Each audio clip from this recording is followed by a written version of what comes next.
Um, the princess is a pretty unusual role. It feels a lot easier to sing it for the second time.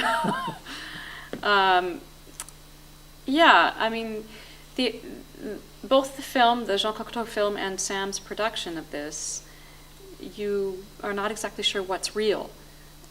And in fact, you're never really, that's never really resolved. Is it all in Orphée's head? Is it, really happening? So I'm not sure the princess is necessarily real, but of course she is real to me, and consequently to the audience. She's a very interesting character, particularly for me, because I've spent most of my career playing young girls, sort of a lot of soubrettes, a lot of color tourist stuff, and I haven't often gotten to play very, strict people, and she is a strict person. And the body language is completely different than I'm used to, very still, very contained, but very watchful. But as we worked on it a couple years ago when we first did it, what I started to understand is that that stood me in good stead, because then her eventual opening up is much more powerful. And she does eventually sort of crack open when she really is in love with Orphée. On some level, it is a love story between Orphée and the princess. And in fact, Philip Glass has written some of the most beautiful traditionally romantic music for those characters. There's a very romantic duet at the end. So that's interesting. And there's a way in which, theatrically, it's actually extremely traditional, which I pointed out at the first meeting, I think.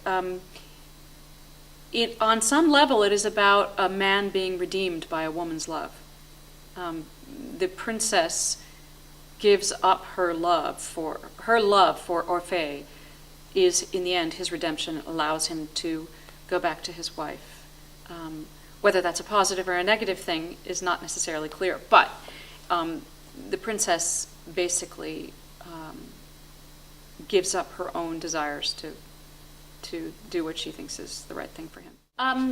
I think that basically the main thing about the piece, particularly in this production, is it is a fantastic piece of theater. It is a theater piece. It's actually, the music functions beautifully for this piece, and they're beautiful parts actually as well. And also for, I think, the people who do know something about Philip's music, what they remember or what they know is that there's a lot of repetition. And in his earlier pieces, in fact, there were a lot of repetitions of motives for the singers as well as the orchestra.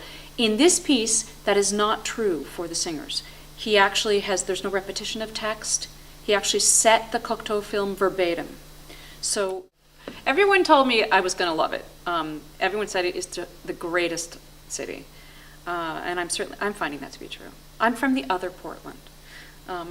And that's a pretty great city too, although very, very tiny. But I really do love how enlightened it is here about transportation issues, and I've loved going to the farmer's market on Wednesday mornings. And I haven't gotten out enough yet, but the bike rental is incredible. That's a great program. And it's a really nice company and a really nice city. It's a pleasure to be here.